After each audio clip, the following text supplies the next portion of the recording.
সারা রাত বাইক চালানোর পরে আমরা কিন্তু এখন চলে আসছি বান্দরবনের ক্লিন ভিলেজে। এটা হয়তোবা ক্লিনেস্ট ভিলেজ অফ বাংলাদেশ অথবা ক্লিন ভিলেজ অফ বান্দরবান। আমি আসলে অ্যাকুরেটলি জানি না, তবে গ্রামটা আসলে কিন্তু পরিষ্কার পরিচ্ছন্ন। ডান দিকে একটা চার্চ আছে। যেহেতু সারা রাত আমরা আসলে জার্নি করে আসছি বাইক চালিয়ে, তাই আমরা একটু ক্লান্ত অবশ্য। আর যেহেতু গরমের পরিমাণও বেশি, তাই আমাদের একটু কষ্টও হচ্ছে।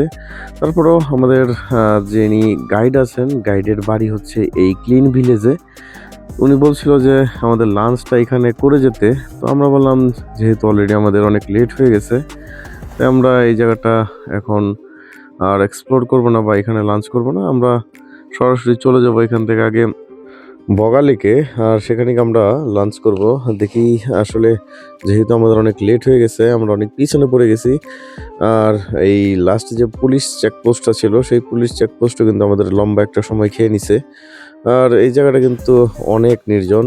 এই জায়গাটা আসলে একটু ছিনতাই প্রবণও, যতটুকু গাইড বলতেছে। আমি জানি না আসলে কতটুকু রিস্কি রাস্তা। যেহেতু গাইড বলতেছে, তাই আমরাও এখানে থামানোর কোনো অপশন দেখছি না। আমরা আসলে শুধু চলতেই আছি। আর দুই পাশে কিন্তু পাহাড়ি মোটামুটি বড় বড় কলার বাগান আছে এখানে। আর অনেক গ্রুপ কিন্তু অলরেডি বগালে কেওক্রাডং এক্সপ্লোর করে ব্যাক করতেছে। তো আমরা দেখি আগে রুম পাই কিনা বগাল লেকে গিয়ে অথবা কেওক্রাডংয়ে। যদিও আমাদের প্রাথমিক টার্গেট কিন্তু কেওক্রাডংয়ে গিয়ে থাকা, তবে গাইডের কথা অনুযায়ী কেওক্রাডংয়ের যেহেতু থাকার জায়গা লিমিটেড, তাই আমরা কেওক্রাডংয়ে গিয়ে রুম পাবো না, এটা মোটামুটি নিশ্চিত। তাই আমরা চেষ্টা করব যাতে বগালেকে গিয়ে আমরা থাকতে পারি। তবে যেই অবস্থা মনে হচ্ছে, যেহেতু আমরা অনেক পিছনে পড়ে গেছি, যদিও সকাল সকাল মনে হয়েছিল যে আমরা ভালোই আগে চলে আসছি, কিন্তু যখন চেকপোস্টগুলোতে আমরা আসছি তখন কিন্তু মনে হয়েছে ভালোই পিছনে পড়ে গেছি আমরা। তো যাই হোক, এটা আসলে কোনো ওয়ারিড হওয়ার কিছু নাই। যদি আমরা না থাকতে পারি তাহলে আমরা চলে আসবো। তো আসলে দেখতে দেখতে কিন্তু আমরা একদম বগালেকে চলে আসছি। তবে বগালেকের আগে যে লাস্ট ঢালটা আছে, সেই ঢালটা কিন্তু আমি আসলে ভিডিও করতে ভুলে গেছিলাম। পরে আমি এক সময় ওইখান দিয়ে উঠে আপনাদেরকে সেটা দেখাই দেবো।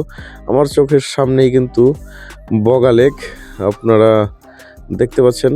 সেই আমাদের প্রথম ডেস্টিনেশনে কিন্তু আমরা অলরেডি চলে আসছি। এই বগালেকটি কিন্তু বাংলাদেশের সর্বোচ্চ মিঠা পানির একটা হ্রদ, আর এটার আয়তন 15 একর।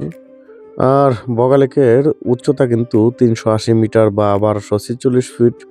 তবে কিছু কিছু জায়গায় কিছু রেফারেন্স দেওয়া আছে যেখানে বগালেকের উচ্চতা মোটামুটি 2400 ফুট।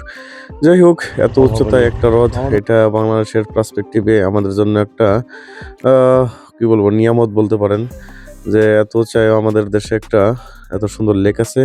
তো আমরা বগালেকের এখানে একটা হোটেল নিয়ে নিছি, আর হোটেলের এখানেই আমাদের খাবার ব্যবস্থা আছে। সাইদ কিন্তু খুব ক্লান্ত, অলরেডি খাবার সামনে ধোয়া ওঠা খাবার, ও কিন্তু অলরেডি একটা ঘুম দিয়ে দিছে। যাই হোক, ওকে ঘুম থেকে ডাকার পরে অলরেডি কিন্তু ও আরো সাজেশন দিতেছে রাতে আমরা চিকেন খাবো এরকম একটাই। তবে চিকেনটা অবশ্যই আমরা নিজেরা জবাই করব, এই বিষয়ে করতেছে। তো আমাদের লাঞ্চ আইটেম হচ্ছে ডিম, সবজি, আলু ভর্তা আর ডাল। যদিও আমরা সামহাও ডালটা খেতে পারি নাই,